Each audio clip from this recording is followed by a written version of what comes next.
الحمد للہ رب العالمین والصلاة والسلام علی سید الانبیاء والمرسلین وعلی آلہ واصحابہ اجمعین اشہد ان لا الہ الا اللہ وحدہ لا شریک لہ واشہد ان محمدا عبدہ ورسولہ اما بعد اللہم صل علی محمد وعلی آل محمد کما صلیت علی ابراہیم وعلی آل ابراہیم انک حمید مجید اللہم بارک علی محمد وعلی آل محمد کما بارکت علی ابراہیم وعلی آل ابراہیم انک حمید مجید۔ ذوالحجہ کا نیکیوں اور نعمتوں سے بھرا مہینے کا آغاز ہو چکا ہے۔ اس مہینے میں اللہ تبارک و تعالی نے بہت سے مبارک مواقع رکھے ہیں۔ حج آپ سب جانتے ہیں اسی مہینے میں ہوتا ہے۔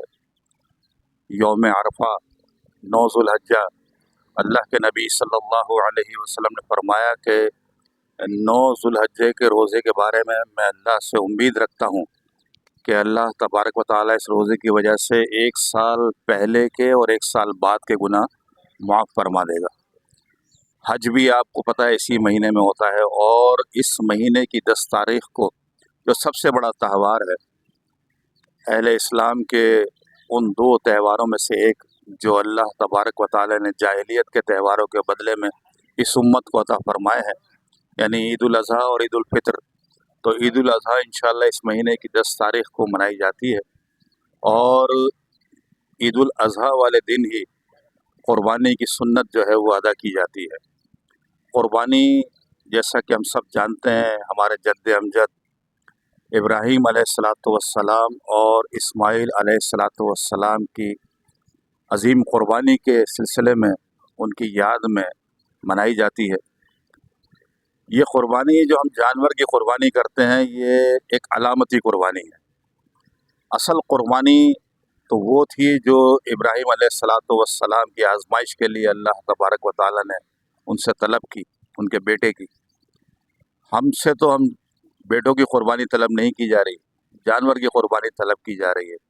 لیکن غور طلب بات یہ ہے کہ کیا یہ جانور کی قربانی بھی اس طریقے سے ادا کی جا رہی ہے جس طریقے سے اللہ اور اس کے رسول صلی اللہ علیہ وسلم کو مطلوب ہے؟ کیا وہی اخلاص جو ابراہیم علیہ السلام کے دل میں تھا اسماعیل علیہ السلام کی قربانی پیش کرتے ہوئے، جانور کی قربانی پیش کرتے ہوئے، وہ اخلاص ہمارے دلوں میں ہوتا ہے، یا ہم نے اسے بھی محض ایک رسم اور ریاکاری کا ذریعہ بنا لیا ہے؟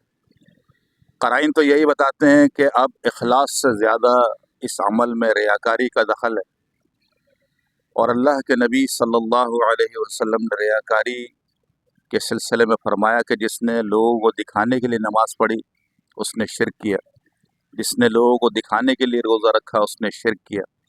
بالکل اسی طرح جو لوگوں کو دکھانے کے لیے قربانی کرے گا وہ بھی شرک میں شمار ہوگا۔ تو ضرورت اس چیز کی ہے کہ دل کے اندر نیت اور اخلاص خالصتاً اللہ تبارک و تعالیٰ کو راضی کرنے کی ہو، نہ کہ لوگوں کو دکھانے کی اور لوگوں کو خوش کرنے کی۔ اللہ کی رضا کے لیے، اللہ کو خوش کرنے کے لیے آپ چھوٹا سا بھی کوئی عمل کرتے ہیں، وہ اللہ تبارک و تعالیٰ اس چھوٹے سے عمل کو اپنے ہاتھ میں لے لیتا ہے، اور پھر اسے اتنا بڑا اجر بنا کر آپ کے نامہ اعمال میں لکھ دیتا ہے کہ قیامت کے دن جب آپ اسے دیکھیں گے تو خوش ہو جائیں گے کہ میں نے تو یہ ایک چھوٹا سا عمل کیا تھا، لیکن اللہ نے مجھے اس کا اتنا بڑا اجر عطا فرمایا۔ لیکن وہ اجر اسی صورت میں حاصل کریں گے جب ہماری نیت میں اخلاص ہو۔ جو عمل خالصتاً اللہ کے لیے ہوگا وہ مقبول ہے۔ اگر اس میں کسی اور کی رضا، کسی اور کی خوشنودی، کسی اور کے لیے دکھاوا شامل ہو گیا تو وہ عمل نہیں رہے گا، اور اس کا اجر بھی اجر نہیں رہے گا۔ تو ضرورت اس چیز کی ہے کہ اللہ نے جتنی استطاعت دی ہے اس کے حساب سے جو آپ قربانی کر رہے ہیں اس میں خالصتاً آپ کی نیت یہ ہونی چاہیے کہ یہ قربانی میری طرف سے خالصتاً اللہ کی رضا کے لیے۔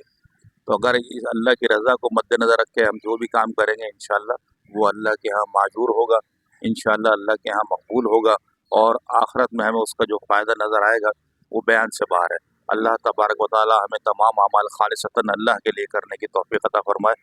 اقول قولی ھذا استغفر اللہ استغفر اللہ استغفر اللہ۔